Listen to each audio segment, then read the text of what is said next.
All right. So let's get started. Today we are going over notes A. They are very short. Tomorrow they are a little bit longer, so just bear with me. You do need to do the total recall for today, and you need to make sure you turn in the notes. I did not make any mistakes this week, as far as I can tell, like I did last week. So, which honestly, I think I must have just done it and then I didn't. I must have exited out of Canvas before it could say what I did. So that's what must have happened last week. All right. So we're on SM0. Is that right? 66 now? Let me go look real quick.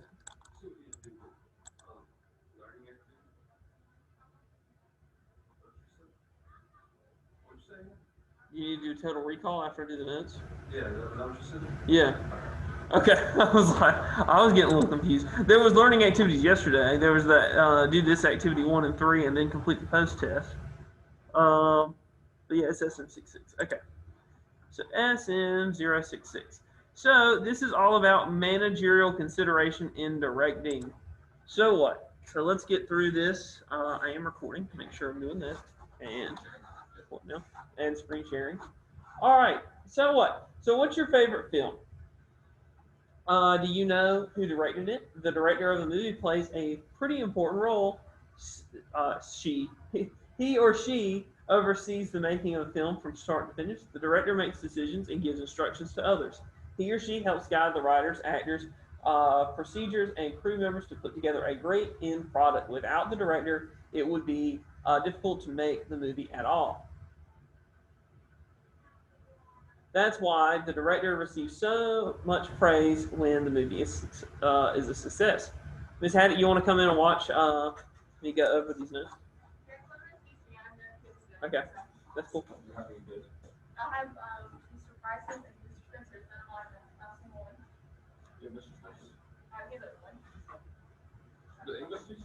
No, Curtis Spencer. Carson, yeah. Directing is just as essential to businesses as its films. Managers direct the work of employees, providing instructions and guidance. When managers direct effectively, the business is much more likely to succeed. Without directing, it would be difficult for the business to operate at all. Read on to learn more about what directing means in management. So we've already talked about human resources, so now we're going to talk more about, we're not doing the pre-test, so don't worry about that. Here are the notes if you need them. That's the next thing.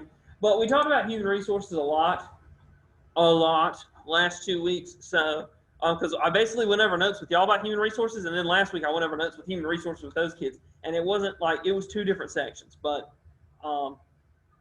human resources are important if you did not catch the drift on that. So that all being said, in a lot of examples I use fast food. I'm going to use fast food again this week. So, what now? What fast food restaurant? Probably Taco Bell. I think they're going back to like potato things. Are they really? Yeah, I've heard that. Oh, yes. Oh, yes.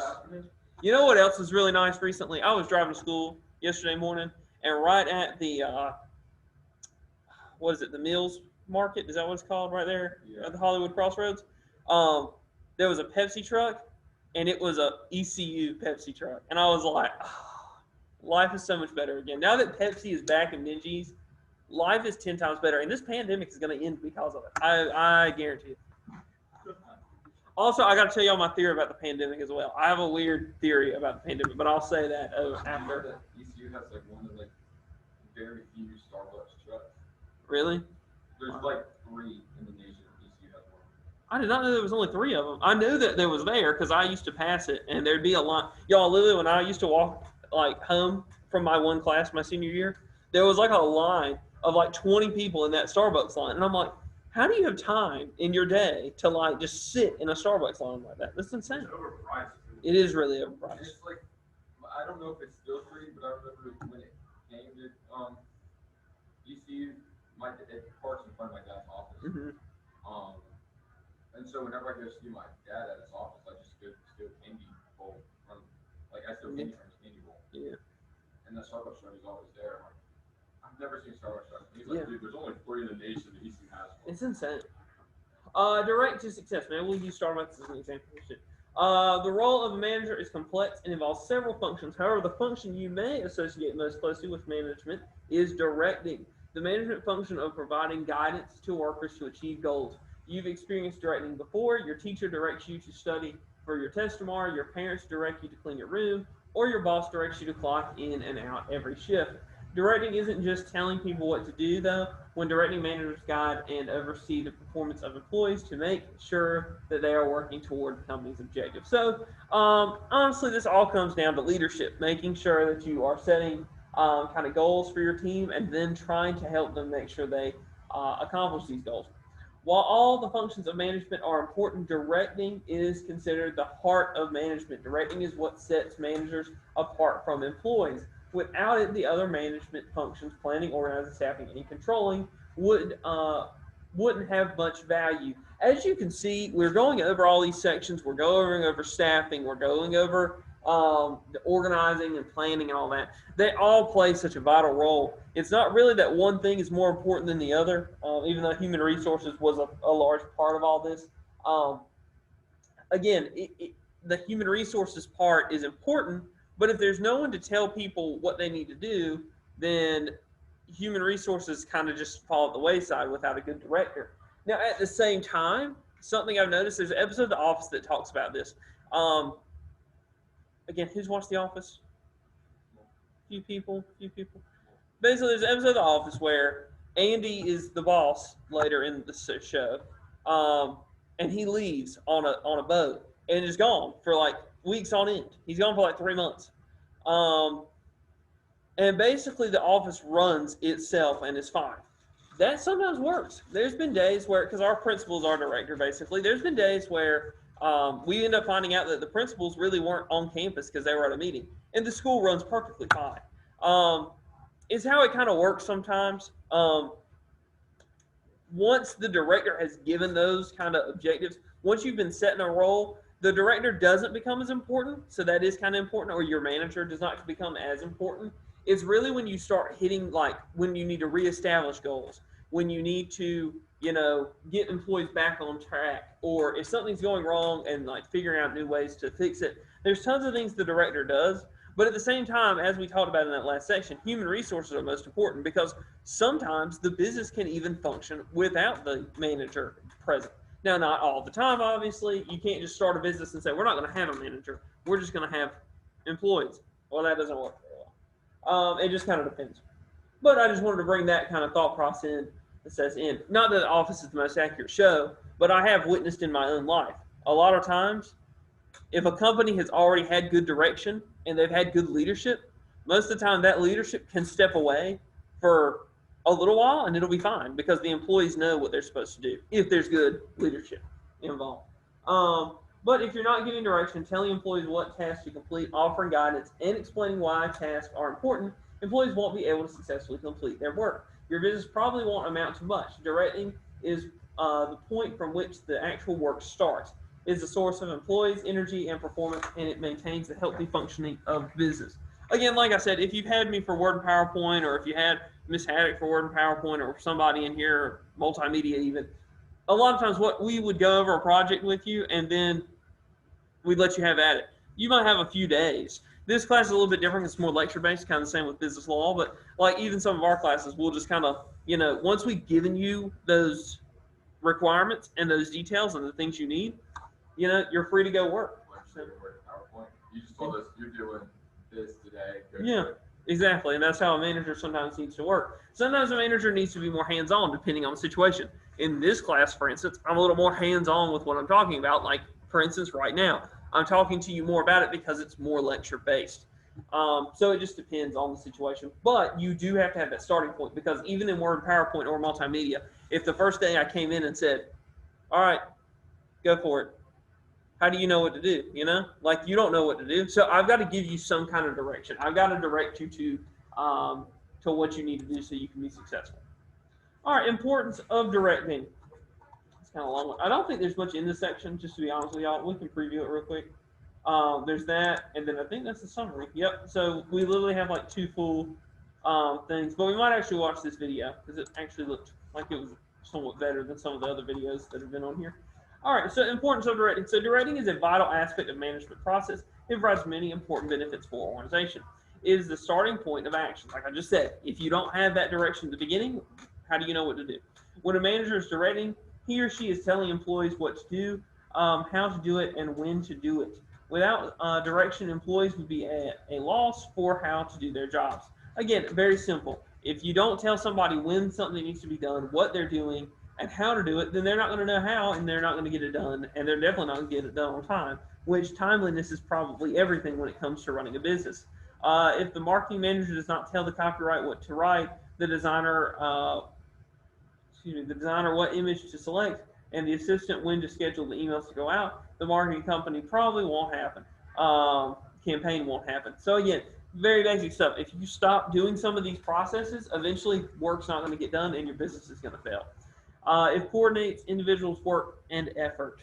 It coordinates individuals' work and effort. So managers direct employees' work effort toward the goals of the company without directing employees tend to work in isolation, leading to duplication of tasks and less efficiency. Excuse me. What? Thank you.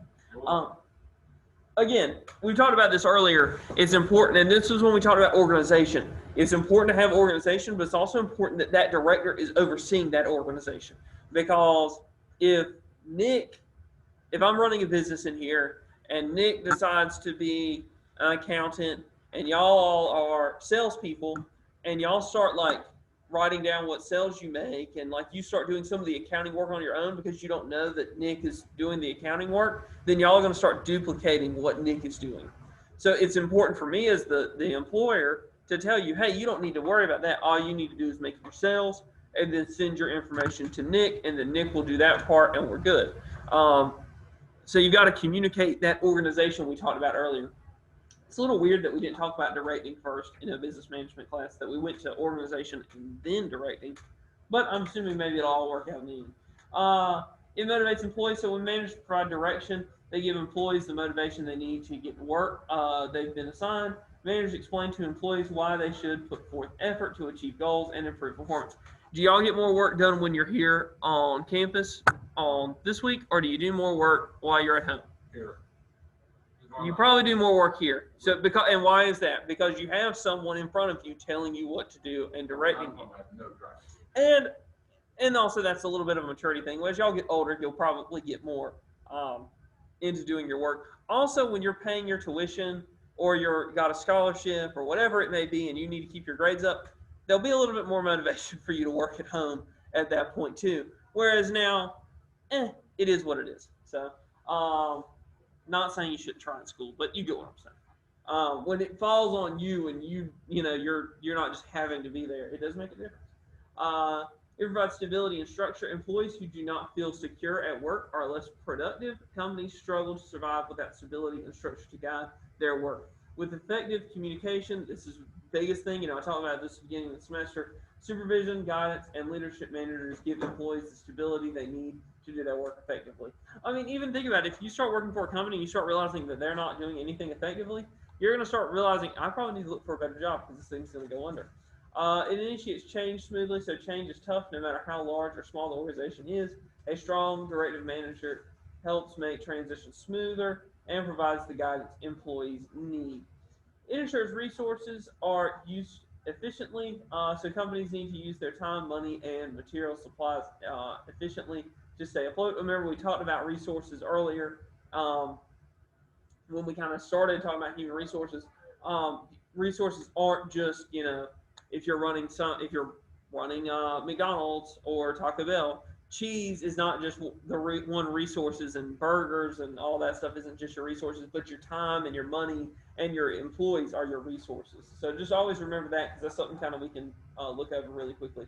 Managers direct these resources to the right people and places, making sure to maximize the resources for the benefit of the organization. All right, last real page here. Directing is, so the way managers direct can change based on the company, the industry, or even the manager's particular style. Despite these differences, the directing manager function has certain characteristics no matter what situation. There's a lot of different management styles out there. There's a lot of teaching styles out there, I'm sure, and it kind of falls on the same thing. I'm assuming if I was running a business, I would probably be kind of a laid-back manager, because I try to be a laid-back teacher. But I mean, that would change depending on what kind of business I ran. But if I ran a basic business, I think I'd be pretty laid back, and I would put it on y'all to do your job, And if you didn't get your job done, then there would be consequences, just like in my room and in my class.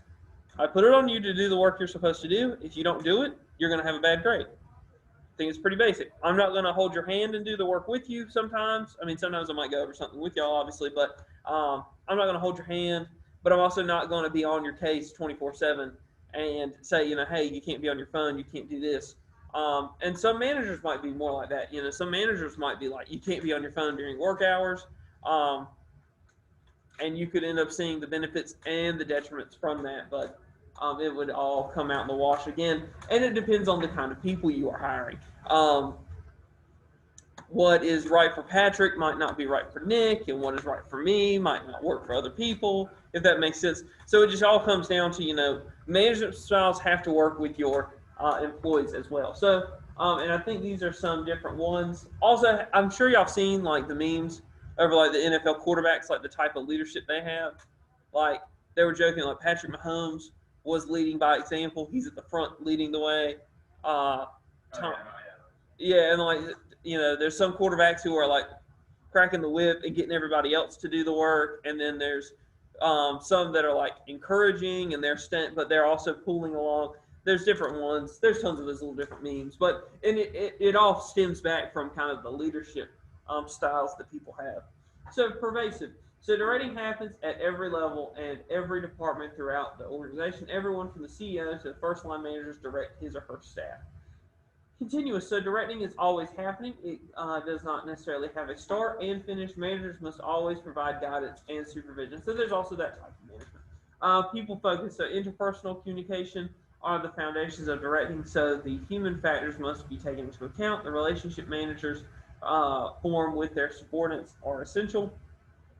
They need to understand human behavior and psychology to effectively direct employees. If you watch The Office, that's probably Michael Scott's type of management. He's people focused. He wants to know his employees. He wants to be like best friends with his employees, even if sometimes to the point that's ridiculous. But he's probably more of a people focused leader. So creative. So directing and in a process of creation, managers direct employees to take action, turning ideas into reality. When directing, managers are making things happen.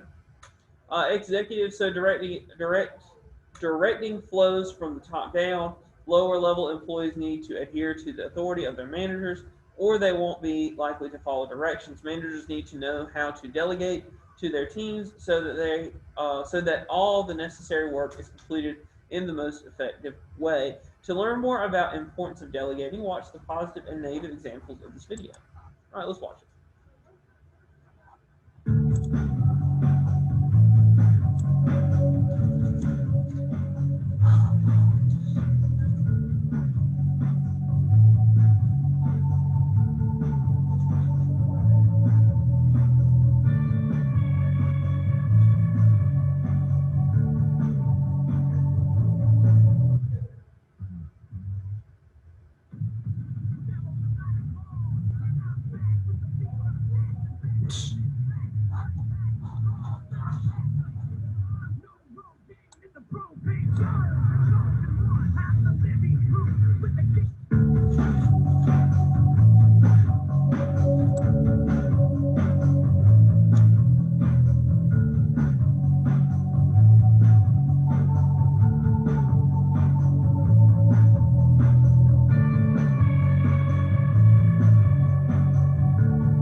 That was a great video. All right, but in all seriousness, it was pretty good because we saw basically this manager definitely kind of. It looks like he's waiting the last minute to go give them these tasks. He just kind of throws them at them, and he's just like, just get them done. Doesn't matter to me when, whenever, and you get them done. Whereas the other manager basically said, hey, who wants to do these different tasks? And then eventually she does have to assign a few of the tasks, and then she goes and works with someone else. Meanwhile, but it's in the company, so they know where she's at. They can go talk to her. She doesn't just disappear completely. So things like that. That's important. But yeah, that's basically it. That was just a good example of a video of a bad manager versus a good manager. So let's go over this really quickly. Directing is the management function of providing guidance to workers to achieve goals. When directing, managers guide to oversee the performance of employees to make sure that they are working towards company's objectives. Directing is considered the heart of management because it is the point from which the actual work starts. It is the source of the employee's energy and performance, and it maintains a healthy function of the business. Directing is important because it is the starting point of all action. It coordinates individual work with and effort. It motivates employees. It provides stability and structure. It initiates changes smoothly and ensures the resources are used efficiently. Directing can vary depending on the situation, but it has certain characteristics no matter what. It is pervasive, continuous, people-focused, creative, and executive. Again, not every manager is going to be the same. I think that's the main thing to take away from this is that not all managers are going to be the same. In some situations, you can be more laid back, and in some situations, you're going to need to be more high pressure and make sure things are getting done. Local companies that are selling stuff and they have like one major company or one major client, they probably aren't going to be as serious. If they know that client's going to be with them and they're just kind of making sure they stay up to date, they are probably working on trying to get more clients, but they'll be okay. So they're not going to be all uptight. Meanwhile, if you're managing a hospital, for instance, things are going to be much more high pressure. There's not going to be a lot of, laid back feel to that. You're going to need to make sure that you are keeping your doctors on at the right times, having enough nurses and staffing that. And that's just for example for a hospital. Meanwhile, if you're managing a McDonald's that doesn't have a lot of business, you probably are going to be a little bit more laid back than, for instance, managing a hospital. And those are just some ideas, some thought processes. It just depends. But lastly, the main thing you need to make sure you do remember from all this is that directing is one of the main parts of management. All right, so now you have time to do this total recall, and technically you have time to do anything from yesterday if you do not complete it. So make sure you do all that. With that being said, I'm going to stop the recording. People watching this later, have a good day.